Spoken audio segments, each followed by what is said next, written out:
आज हम पढ़ने लगे हैं Young's modulus of metallic wire, यानी कि जो मेटालिक वायर होती है उसका यंग्स मॉडुलस क्या होता है, ये आज हमने करना है। अगर हम स्टार्ट करें, मेटालिक वायर ये एक पतली सी वायर होती है जिसका बिजली एक जगह से दूसरी जगह पहुंचाने के लिए हम इस्तेमाल करते हैं। कॉपर वायर होती हैं इस तरह की। जबकि यंग्स मॉडुलस की बात करें तो कितना स्ट्रेस अप्लाई हो रहा होता है एक स्ट्रेन के ऊपर, इसको हम क्या कहते हैं, यंग्स मॉडुलस। यंग्स मॉडुलस को मैं इस एनिमेशन से, जिसमें यहाँ पे आपको स्प्रिंग नज़र आ रहा है, अगर इस स्प्रिंग को मैं खींचूंगा तो इसके अंदर ये थोड़ा लंबा हो जाएगा, इसके अंदर खिंचाव पैदा होगा, जिसकी वजह से ये आप कह लें कि इसकी लेंथ या लंबाई बढ़ जाएगी। क्यों? क्योंकि मैंने ताकत लगाई। तो इसके एक ख़ास एरिया के ऊपर जितनी हमने ताकत लगाई है उसकी वजह से इसके अंदर लंबाई के अंदर तब्दीली आई। जितनी लंबाई के अंदर तब्दीली आई है पहले वाली लंबाई के लिहाज से, तो इसको हम कहते हैं स्ट्रेन। जबकि जो ताकत मैं लगा रहा हूँ इसके एरिया के ऊपर, उस वजह से ये स्प्रिंग अपने आप के ऊपर एक फोर्स लगा रहा है ताकि ये वापस अपनी पोजीशन पे जा सके।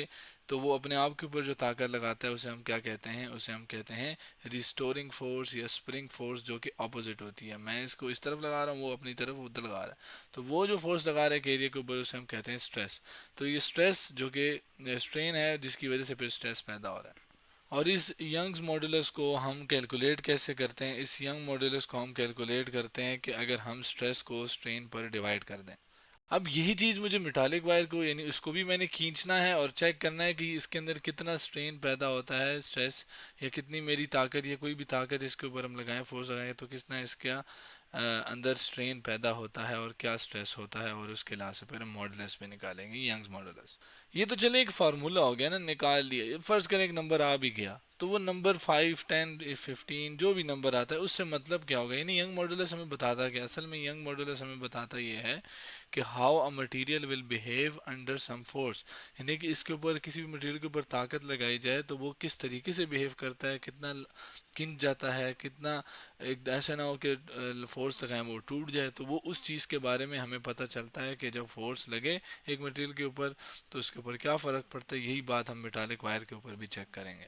इस फॉर्मूले को हम कुछ इस तरीके से भी लिख सकते हैं कि स्ट्रेस जो कि क्या है, कि कितनी फोर्स एक एरिया के ऊपर लगी, जो कि मैं यहाँ पर F डिवाइडेड बाई ए लिख रहा हूँ। जबकि नीचे क्या है आपके पास, del L divided by L nought. L nought क्या है मैं बताता हूँ, और डेल एल क्या है ये मैं बताता हूँ। फर्ज करें ये आपके पास एक तार है, यही वाली तार है, ये वाली। इसके ऊपर इसकी जो शुरू की जो लंबाई है, यानी कि यहाँ से लेकर यहाँ तक शुरू की जो लंबाई है, उसको मैं क्या कह रहा हूँ, वो क्या है, ओरिजिनल लेंथ या एल नॉट। ये आप कह लें लेंथ ऑफ वायर, जो कि मैं यहाँ लिखता हूँ।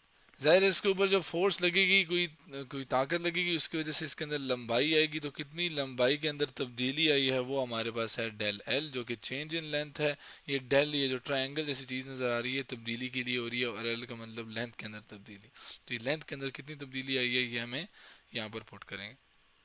जबकि ये फोर्स एफ है, ये एफ क्या है, ये फोर्स है। जबकि ए क्या है, ये ए क्या है, असल में ये ए है हमारे पास cross sectional area of the wire, यानी कि ये वायर, ज़ाहिर है इसका कोई ना कोई ये वाला एरिया होगा जिसको मैं कह सकता हूँ मोटापा या थिकनेस, वो जो भी होगी वो यहाँ पर हम डालेंगे।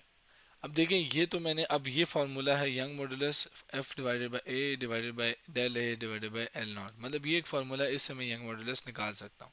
लेकिन इसके अंदर चले लंबाई कितनी तब्दील हुई है वो मैं मीटर रूल से, स्केल से इस्तेमाल करके मैं निकाल सकता हूँ, या कोई भी चीज़ इस्तेमाल, वो आसान है निकालना। कितनी फोर्स लगाऊंगा, चलें ये भी आसान है। एरिया क्या है, अब इसका एरिया निकालने के लिए मुझे इस फॉर्मूले को सिंप्लीफाई करना, थोड़ा सा आसान करना पड़ेगा, क्योंकि एरिया जो है वो, इसके क्रॉस सेक्शनल एरिया जो है वो किसके बराबर है, मैं उसको डायरेक्ट मुझे नहीं पता चलेगा, मुझे कुछ और चीज़ बतानी पड़ेगी ताकि मैं उससे एरिया निकालूं।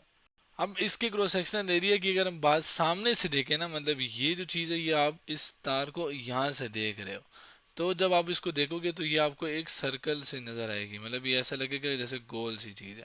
अब सर्कल का अगर मैं सेंटर देखूं और इसके एरिया, इस पूरे एरिया की बात करूं, तो वो एरिया जो होता है ये वाला, ये जो कि क्रॉस सेक्शनल एरिया ए होगा हमारे लिए, वो होता है पाई आर स्क्वायर। इसमें आर क्या है, इसमें आर है असल में रेडियस। रेडियस क्या होता है, यहाँ से लेकर यहाँ तक, जो कि सेंटर से लेकर किसी भी पॉइंट के सरफेस के पॉइंट तक का फासला, इसको हम कहते हैं रेडियस। अब रेडियस निकालना और मुश्किल होता है हमारे लिए, निकालना पता है डायमीटर आसान होता है। डायमीटर क्या होता है कि एक एक एंड से यानी एक हिस्से से, एक एंड से, एक कोने से दूसरे एंड तक अगर आप एक लाइन खींचें जो कि सेंटर से गुजरे, उसकी जो भी फासला या जो भी लंबाई होती है उसे हम डायमीटर कहते हैं। तो ये ग्रीन वाली आपको ये क्या है, ये डायमीटर है। और ये जो डायमीटर होता है, ये जो डायमीटर होता है ये रेडियस का दुगना होता है, यानी रेडियस को 2 के साथ मल्टीप्लाई करूं तो डायमीटर आता है। मैं लेबल भी कर देता हूं अलबत्ता, क्या कि भाई डी क्या है, डायमीटर है, और आर क्या है हमारे पास, आर है रेडियस, ताकि कंफ्यूजन ना हो। ये क्या है, ये हो गया। अब मेरा जो फार्मूला है उसके अंदर आर है, तो मुझे इस फार्मूले का जो कि डायमीटर की टर्म में है, मुझे इससे आर की वैल्यू चाहिए। तो मैं आर की वैल्यू कैसे निकालूं, आर को राइट साइड पे छोड़ दूं, 2 इधर मल्टीप्लाई हो रहा है, 2 इधर जाके डिवाइड हो जाएगा। तो ये हो जाएगा आपके पास कि डायमीटर का हाफ हम करें तो वो रेडियस के बराबर होता है। अब इसी आर को मैं यहाँ पे पुट करूँ, चलिए यहीं पुट कर देते हैं, ताकि फिर इसका जो भी आंसर आता है वो हम फिर उधर डाल सकें। ठीक है, अब आपके पास क्या आ जाएगा, ये आ जाएगा डी डिवाइडेड बाई 2, और चूंकि स्क्वायर है तो इस सब का क्या आ जाएगा, स्क्वायर। अब इसको मज़ीद सिंप्लीफाई करते हैं, ए बराबर आ जाएगा आपके पास आ जाएगा पाए, और पाए के साथ डी का स्क्वायर, और नीचे 2, क्योंकि डी का स्क्वायर दोनों पे है तो 2 के ऊपर भी स्क्वायर है, तो ये हो जाएगा 4। अब ये वैल्यू हमने इसके अंदर जो एरिया है उसके अंदर डालनी है। और मज़े की बात क्या है कि ये जो है ये बराबर तक इसके यंग मॉडुलस को, और यंग मॉडुलस को हम y से रिप्रेजेंट कर रहे हैं। अब यहाँ पर इसको मज़ीद सिंप्लीफाई करते हैं। अब फोर्स क्या आ जाएगी, फोर्स की जगह फोर्स आ जाएगी, और डिवाइडेड बाय एरिया, एरिया क्या आएगा हमारे पास, ये आ जाएगी पाए डी स्क्वायर, और डिवाइडेड बाय 4, जो कि मैंने थोड़ा और साफ कर दिया। डेल एल आ जाएगा डिवाइडेड बाय एल नॉट, ये यहाँ पर एल नॉट है, ये गलती से मैंने एल लिख दिया है, यहाँ पे एल नॉट था तो हमारा नीचे भी क्या होगा, एल नॉट। अब देखें हमारे लिए फोर्स लेंथ, दोनों लेंथ मालूम करना कोई मुश्किल नहीं है। By the way left hand side पे है मॉडुलस। डायमीटर हम निकाल लेंगे, वही जैसे लेंथ को मेजर करने के लिए मीटर रूल, इसको मेजर करने के लिए स्क्रू गेज और बाकी इंस्ट्रूमेंट का इस्तेमाल किया जाता है। और फोर्स जो है वो भी हम निकाल सकते हैं। अब तो यानी ये सारी चीज़ें अगर हम निकाल लें तो हम यंग मॉडुलस की वैल्यू निकाल सकते हैं। अब ये देखा जाए तो यहीं तक काफ़ी है, मतलब अगर थ्योरेटिकली देखा जाए तो हम इस फार्मूले में वैल्यूज़ डालेंगे, अगर कोई हमें मालूम करके दे दे तो हम यंग मॉडुलस को निकाल सकते हैं। लेकिन ये वाली वैल्यूज़ हम क्या करते हैं, एक प्रॉपर एक एक्सपेरिमेंट या एक पूरा एक इंस्ट्रूमेंट, एक सेटअप है, उससे कैलकुलेट करते हैं। और वो सेटअप क्या है उसको हम देखेंगे, ज़ाहिर हम उससे इस्तेमाल करना सीखेंगे कि क्या क्या है, लेकिन उससे एग्जैक्ट वैल्यूज़ तो नहीं निकालेंगे, लेकिन हम समझ आ जाएगी कि कैसे हम सब वैल्यूज़ निकालेंगे। अपरेटस क्या है, असल में उस अपरेटस को लेबल्ड में बना के यहाँ पे ले आया हूँ। इस अपरेटस को हम कहते हैं सीडलेस अपरेटस, और इसके अंदर मुख्तलिफ चीज़ें जो कि लेबल्ड हुई हुई हैं, एक एक करके हम बात करते हैं। इसके अंदर 2 तारें होती हैं, एक को एक्सिलरी वायर कहते हैं और एक को एक्सपेरिमेंटल। ये जो एक्सिलरी वायर है इसको हम रेफरेंस वायर भी हम कहते हैं, यहाँ पे मैं लिख देता हूँ, इसको हम क्या कहते हैं, रेफरेंस वायर। जबकि ये एक्सपेरिमेंटल वायर है जिसको हम टेस्ट वायर भी कहते हैं, ये हमारे पास टेस्ट वायर है। यानी इसके ऊपर हम चेक करेंगे कि कितनी लंबाई है या क्या फ़र्क पड़ रहा है, कितना इसका यंग मॉडुलस है। ये वो मेटालिक वायर है जिसको हमने मालूम करना है। लेकिन ऐसा नहीं है कि ये वाली कोई और है, ये भी बिल्कुल सेम है, लंबाई भी दोनों की सेम है, थिकनेस भी यानी एरिया भी दोनों का सेम है, नेचर भी दोनों की सेम है। लेकिन हमने दोनों को रखा हुआ है, आगे जाके मैं बताता हूँ कि दो क्यों रखी, मतलब रेफरेंस वायर का क्या फ़ायदा है।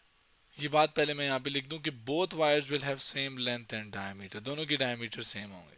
चूंकि मैंने इसके ऊपर लेबलिंग और भी करनी है तो मैं थोड़ा सा ना इसको लेफ्ट पे ले जाता हूँ, क्योंकि यहाँ पे मैंने इन सब को बताना है।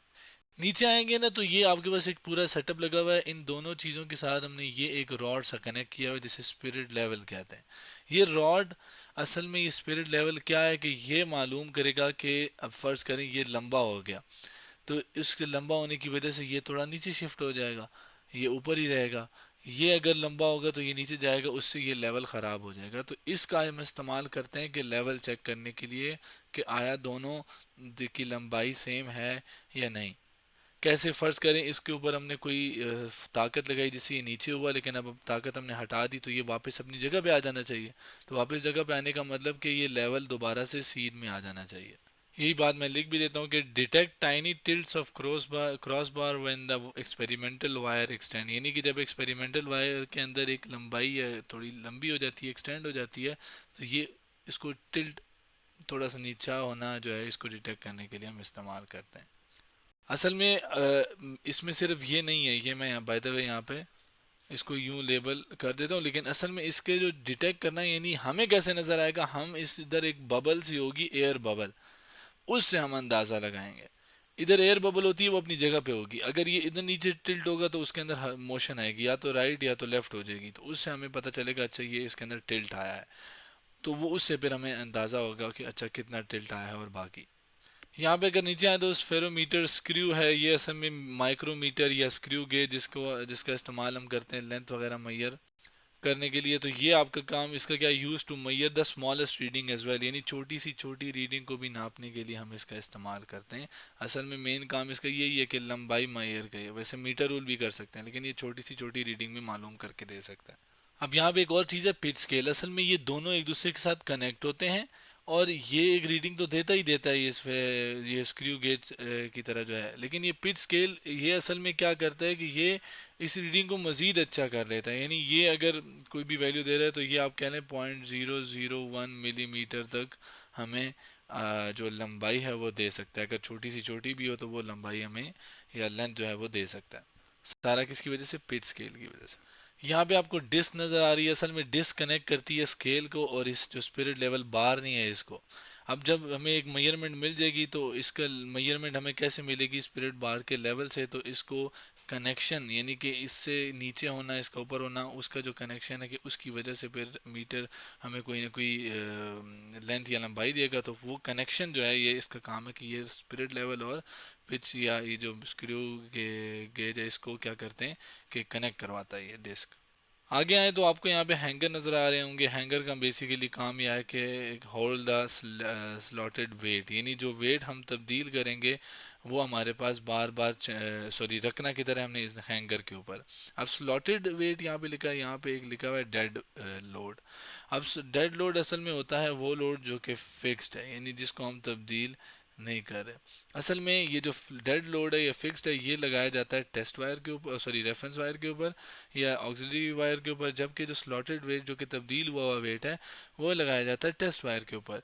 अब वेट क्यों, क्योंकि जब हम वेट लटकाएंगे तो वो ज़मीन उसे अपनी जानिब ये ज़ाहिर है नीचे की तरफ खींचेगी, और उस नीचे खींचने की वजह से इस जो तार है इसके अंदर एक स्ट्रेच पैदा होगा, बिल्कुल वैसी जैसे स्प्रिंग के अंदर हमने शुरू में पढ़ा था। और जाहिर है जब ये रुकेगा तो जितनी ज़मीन इसे नीचे खींच रही थी उतना ये जो वायर है उसके अंदर एक खिंचाव या उसके अंदर एक स्ट्रेस पैदा हुआ होगा। तो वो जो स्ट्रेस है वो हमें चाहिए, जिसको फोर्स पर यूनिट एरिया हम कह रहे हैं।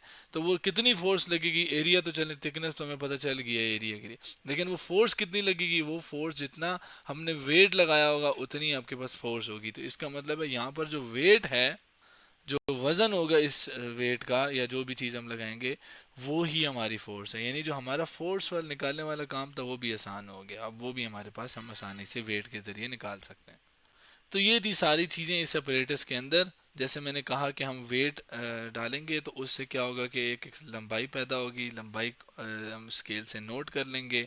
इसी तरह दोबारा कोई और ज़्यादा वेट डाल देंगे, दोबारा लंबाई नोट करेंगे, दोबारा वेट डालेंगे, दोबारा लंबाई, इसी तरह करते करते आपके पास फोर्स और जो चेंज इन लेंथ है उसकी वैल्यूज आती जाएंगी। ओरिजिनल लेंथ तो फिक्स होगी, डायमीटर भी फिक्स होगा, तो वो आपके पास जो वैल्यूज हम बार बार डालते डालते पुट करेंगे तो हमारे पास एक हर एक के लिए यंग मॉडुलस की वैल्यू आएगी। तो वो आप कह लें उसका मीन भी आप ले सकते हैं, सबको ऐड करके जितनी दफ़ा आपने लिए उससे डिवाइड कर सकते हैं। और इसका एक और तरीका तरीका ये कि आपने जो भी स्ट्रेन यानी जो भी नीचे वो जो वैल्यू निकाली थी ना ये वाली, और ये जो भी आपने एक्सपेरिमेंट किया और उसके लास्ट से आपने स्ट्रेन और स्ट्रेस की वैल्यू निकाली, क्योंकि स्ट्रेन के ऊपर स्ट्रेस डिपेंड करता है, लंबाई होगी तभी वो स्प्रिंग अपने आप के ऊपर फोर्स लगाएगा, इस वजह से मैंने इसको इधर और इसको इधर प्लॉट किया। अब वो जो भी वैल्यूज आप निकालेंगे उसके लिहाज से मुख्तलिफ पॉइंट्स आएंगे, अगर उन्हीं पॉइंट्स को मैं ज्वाइन करूँ तो एक ग्राफ बन जाता है। और इस ग्राफ की अगर मैं स्लोप की बात करूँ कि स्लोप क्या है, तो स्लोप होती है वाई एक्सिस के अंदर तब्दीली, वाई एक्सिस के अंदर तब्दीली किस चीज़ में तब्दीली है, स्ट्रेस के अंदर, और एक्स एक्सिस में तब्दीली किस चीज़ के अंदर तब्दीली है, स्ट्रेन के अंदर। तो यहाँ पे मैं स्ट्रेस ऊपर लिख देता हूँ क्योंकि वो वाई एक्सिस के अंदर तब्दीली है, और जबकि स्ट्रेन के अंदर तब्दीली क्या है वो एक्स एक्सिस के अंदर है। और ये स्ट्रेस ओवर स्ट्रेन किसके बराबर होता है, यंग मॉडुलस की। यानी आप ग्राफ वो जो वैल्यूज़ आई हैं उनसे ग्राफ ड्रॉ करके इनकी इस पूरे ग्राफ का स्लोप भी ले सकते हैं, तो वो स्लोप आपको यंग मॉडुलस ही बताएगा। तो ये था एक और तरीका ग्राफ वाला भी। तो हमने दोनों देखे। तो आज हमने क्या किया, आज हमने बात की young modulus of metallic wire के बारे में।